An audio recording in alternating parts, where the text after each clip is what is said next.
I know you're in the middle of a tough series. It's fighting every possession, every game.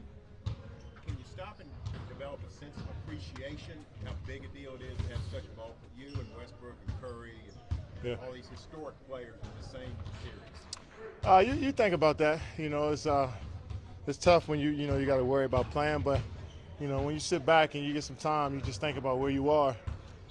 It's not even 1% of the world can say they played in this type of environment.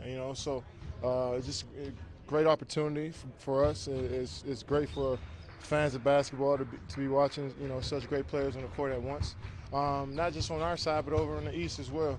The league is in great hands right now with so many great players, so it's great to be a part of it.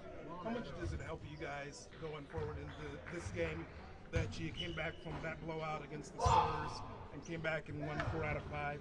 Does that experience help you going into this game? Yeah, it helps a little bit with our confidence, just knowing that we've been in this position before. It's not foreign land to us, just playing. But last series, we can't really worry about that too much. We got to focus on who we got in front of us right now. And we know it's easier said than done. Just because we did it last time doesn't mean it's guaranteed to happen again. So we got to make it happen. And I think today was a good step in the right direction. We had a good practice.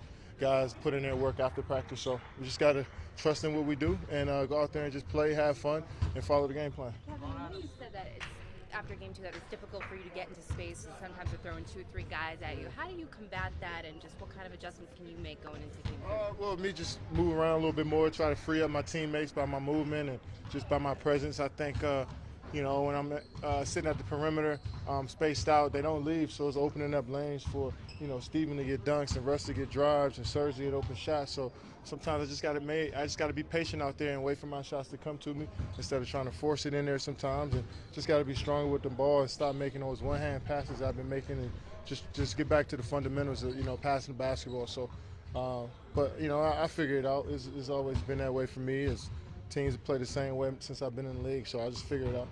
You have defensive passer here. When you played in the last couple of years, do you feel his impact on their team and how they play defense? Yeah.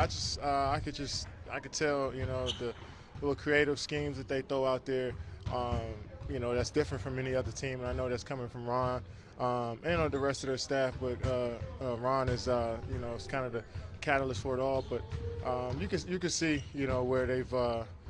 They use his voice a lot there, his expertise on the defensive side of the ball.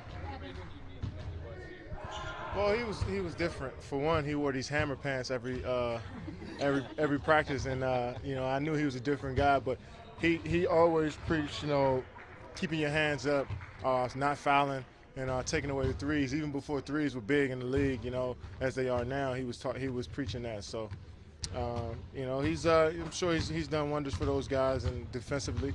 And he's helped us out, along the way as well. So, I could tell he's been huge for him. Did he ever guard you in practice? No, he knew that. It was all talk for him. He telling other guys what to do. He can't guard me. Kevin, we saw Steph go into the first row of fans on the other night.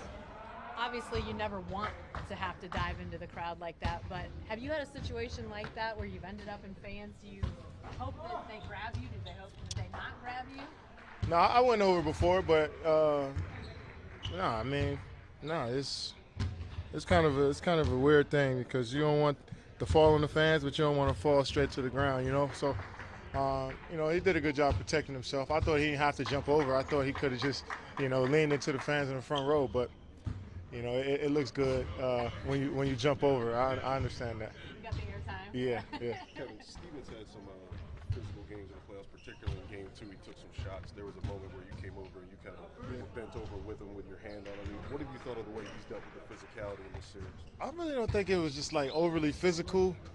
He just got hit. In the family jewels, and anybody get hit in there is going to look like he's been battling all night. It's nothing different than what we played against the first 2 series, but he got hit in a sensitive spot last game, and we were just making sure he was all right. But he's endured all the physical play throughout the whole season, so it's nothing new to him.